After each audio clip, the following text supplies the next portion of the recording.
What's good everyone, I'm back with my yearly upload. This time the challenge is to win a game of Fall Guys while getting gold medals for every round, which means I must be the first to qualify. Now you probably clicked on this video thinking that I'll beat this challenge once, but somehow I managed to beat it 3 times in a row, back to back to back. So today I'll be sharing this miraculous experience with you. Let's go. My first round is the Whirlygig, a classic from season 1. One of the biggest factors in this challenge is the position where I start the round. And as you can see, I start pretty far back. I'll need every second I can get if I want first place, and one of the ways I can speed myself up is to jump on declining slopes. But more importantly, the key to finishing first here is to get a good launch from one of these obstacles. This is usually very risky, but we'll need to take these faster, riskier paths to get the dub. Then I can use this conveyor belt to quickly get above the ledge. Now we have some separation from the crowd, but there's still a few people in front of me. I can't really do much here except hope that they mess up, and luckily that's exactly what they did. As I approach the middle ramp, there's still one more guy beside me, but they were unable to pass through the middle. Now I'm out in front, but I could still lose if I fall off the level. So I memorized the timing of the last obstacle and jumped across right before it hit me. If I had been 1/6 of a second slower, I'd get knocked off and the challenge would be over. But with that, I claimed the first gold medal. Next we have Night Fever, another race level from season 2. I got a much better spawn this time, but now we can't get launched forward like we did in the first round. So instead of going out of our way to avoid obstacles, I have to keep running forward and trust that the obstacles will stay out of my way. A lot of people struggle with these pink spikes, but the best way to deal with these is actually to run straight through them before they can bump you off.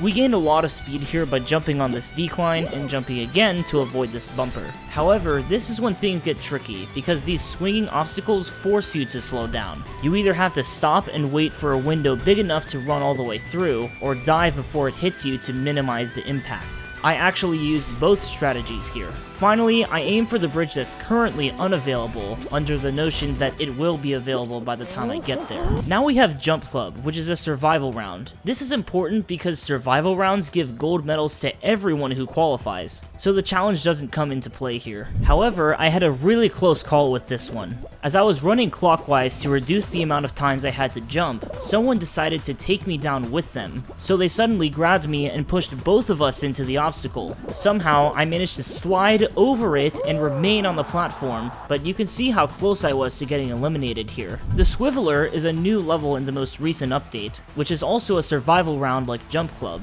This time, we need to complete a lap around this circuit before the fan blows us off. I found this one to be pretty easy, but other people got eliminated quickly because no one was really familiar with the level. That's why I made sure to get this footage on the day the new update launched. Finally, we always end the match with Hex-A-Gone. I've gotten really good at this final level since it always comes through for me when I need to finish a challenge. It starts off pretty normal, where everyone scrambles around the first few floors without much of a plan. I follow this orange and blue guy for a while, until I find a nice group of tiles to jump down on. Of course, the guy I was following had to jump on the same group and ruin it for me. Now I'm on the 3rd floor, and they jumped down to cut me off again! So I didn't exactly have a great start. One thing I will say though, is that it's important to plan your next move every time you move down a floor. A lot of times people will stay on their current floor as long as possible, but then they fall 3 floors down because they didn't think about what would happen after that. This is how I started to separate myself from the other 10 players. Once everyone falls below me, I can stay above them for a really long time if I have the floor to myself. Even so, I eventually found myself on the 2nd to last floor with 2 other players. One of them fell through and completely missed the last floor, while the rest had to fight each other when they dropped down. That forces them to deplete the tiles more quickly while I can stall for time above them. Eventually, they all knocked each other out, and I took the crown without even touching the last floor. As you can see, that's 5 gold medals in a row. But I wanted more. I can't explain why exactly, but I wanted to see if I could do it again. So I queued up again and got Roll On as my first round. I spawned in the very back corner here, which is going to make things a lot more interesting. Even with a pretty optimal path here, I'm still in the back half of the group by the first checkpoint. However, like always, we have to trust that the players in front of me will mess up, especially since it's very easy to fall off in this course. So by the 2nd checkpoint, there are only a few other players up front with me. Some of them will fall over, some will fall off, and eventually I can gain some distance on everyone else before the final checkpoint. However, if you look closely, you can see someone's shadow behind me, so even a flawless run allows me to finish only 2 seconds ahead of 2nd place. Something interesting that happened here is that only 20 players were able to finish before the time limit, which drastically reduces my competition. I got Jump Club again after that. This was pretty uneventful, except for the fact that I got grabbed again right before I was about to jump. I don't know, maybe people target me because of my drip or something. However, Tiptoe was a whole different problem. This is one of the hardest levels to get a gold medal on, because you don't just have to be good at platforming.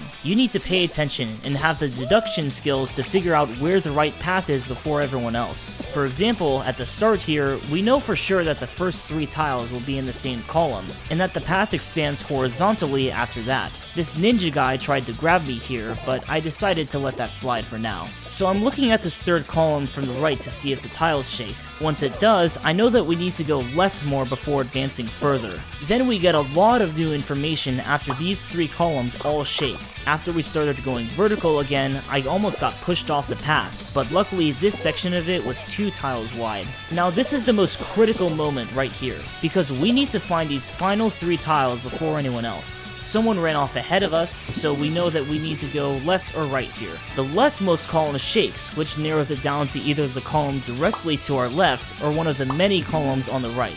After some time, someone eventually falls off the right side, which leaves only one possible path. Now we have roll-off for the final match. Do you remember the ninja guy that tried to grab me last round? He decided to try the same thing again at the start of this round, but this time he wasn't getting away with it. I didn't even care about winning at this point.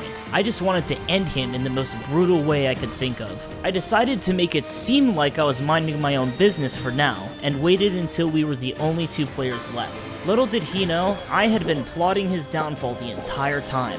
For my plan to work, I need him to be moving in the opposite direction as me, so once I got enough separation from him, it was time to execute my plan. I stood where I expected him to run across, and sent him to the back rooms. That makes 2 crowns in a row with 9 gold medals. I actually had some trouble queuing up after this, probably because the servers were terrified of the power I displayed during the last 2 matches. Eventually, I was reunited with Gatecrash. Again, my spawn position wasn't great, which actually matters more on short levels like this. Luckily, everyone in front of me seemed to mess up on the 3rd gate. However, I had to stop briefly on the 4th gate and allow one other guy to catch up to me. I saw this bumper and realized it would block the left gate by the time I got there, so I headed towards the middle. The other guy got blocked because they didn't see this. I jumped on this decline to gain speed, but I had to slow down to avoid hitting the gate while it was still up. I finished less than a second ahead of everyone else. Honestly, everything after this wasn't super eventful. I got Whirlygig and Jump Club again, which both played out the same way they did in previous matches. Then I got Big Shots, where I basically stood still and the game played itself for me. So the reason I wanted to show you guys this last match is because of the epic showdown I had in the final round. In the first 2 matches, there was no one who could really stand up to me,